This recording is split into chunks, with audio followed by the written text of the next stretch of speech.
So here I am again reading Pushed, on to chapter 2, the shortcut, and I've taken an interest in this book because I feel that for those of us who had rough births, it can be valuable for us to learn. It is very likely that it didn't have to go down the way that it did.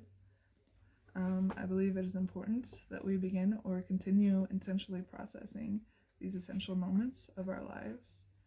And even for traumas that we don't consciously remember, we must realize that our bodies remember, parts of our minds remember, which makes processing this still relevant to our understanding of ourselves.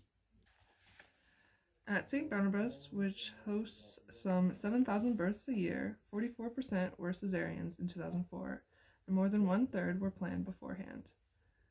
The World Health Organization maintains that in a developed country, the proportion of cesareans should not exceed 15%. Beyond that, the maternal injury and death consequent to major abdominal surgery begins to eclipse the lives and health saved. There is mounting evidence that babies are not, as widely believed, better off skipping the birth canal.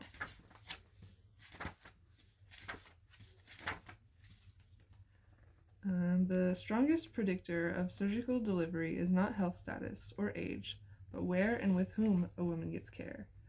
One 2006 study concluded that a geographic variation in the number of C-sections performed is driven by mostly non-medical factors, such as provider density and local medical malpractice pressures, and is mostly unrelated to the woman's medical condition.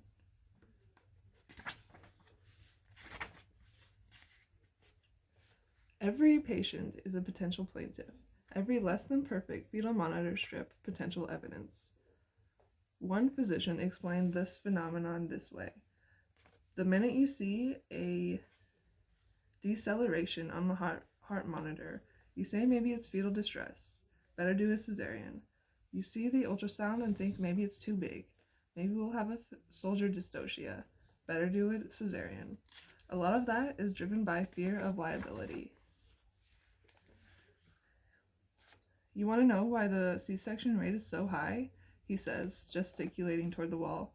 Right there, the electronic fetal monitor. Nearly every doctor I talk to acknowledges that the monitors only increase the chance of a cesarean, but are required by the hospital for its legal protection. Although it doesn't seem to work for that either, because an expert can read a strip any which way in court. He points out that maternity wards seem to be held to lower ethical standards than other specialties. If you do major intra-abdominal surgery for no good reason anywhere else in the major medical center, somebody is going to come and talk to you about it. In some places, physicians who wait for vaginal birth have actually been told that they are a drain on too many resources. In the case of a soldier dystocia, the complication that every doctor dreads, a simple position change to hands and knees, is the least invasive and often the most effective remedy. It can also resolve fetal distress because it takes pressure off the umbilical cord. With an anesthetized patient, however, the maneuver is difficult, if not impossible. Traditionally managed unphysiological childbirth is the norm, and most women, especially first-time mothers, face a significant risk of a long labor, followed by cesarean or trauma to the perineum. This leaves women choosing between poor labor management and major surgery.